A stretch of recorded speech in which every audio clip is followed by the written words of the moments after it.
I had no ability to imagine being in the restaurant business. I come from an academic family. We never went to restaurants. I went Yankee, you know, why spend money in a restaurant when the food at home is always better? And at that time, 35 years ago, it's pretty accurate.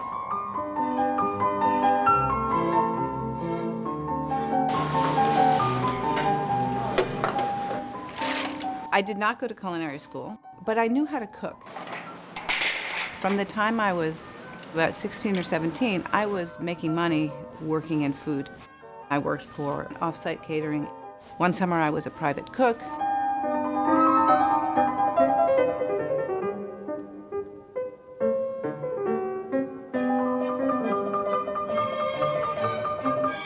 And I was about 25 and I thought, I'm going to decide a path that is going to make me happy. And it was food.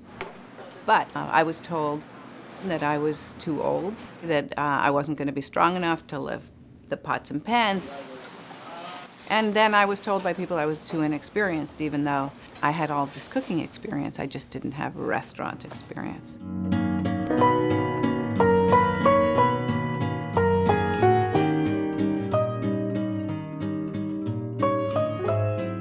So she sat down with me and said the fact that I didn't have any restaurant experience, that would be a problem, but I was a good cook and I was motivated. And so she was very instrumental in giving me the confidence to apply for a job in Boston.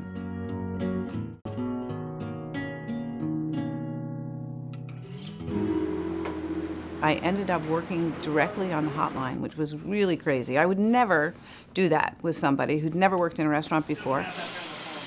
The first couple of months, I cut myself, I burned myself, I was a mess, I cried. It was one of the hardest things I ever did, but I felt like I was home. I was where I belonged.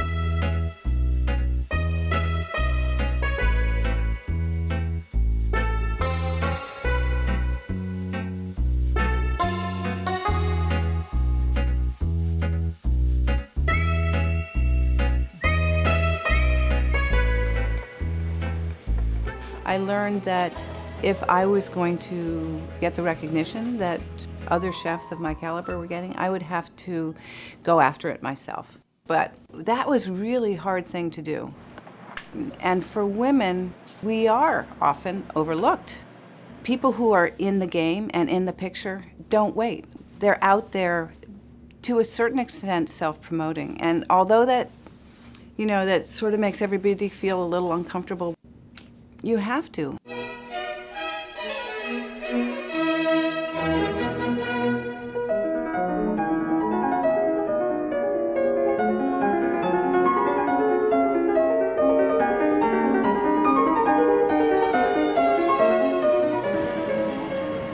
We built this really fun restaurant that got 4 stars off the bat, and to be in the middle of Harvard Square, surrounded by Harvard and that community, means that we have, I think, the most interesting clientele in the world coming through the doors of Rialto.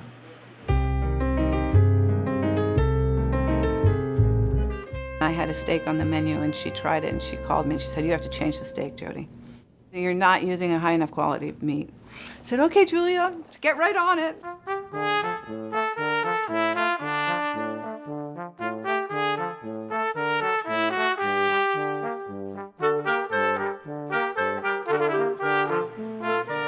Rialto is all-consuming for me.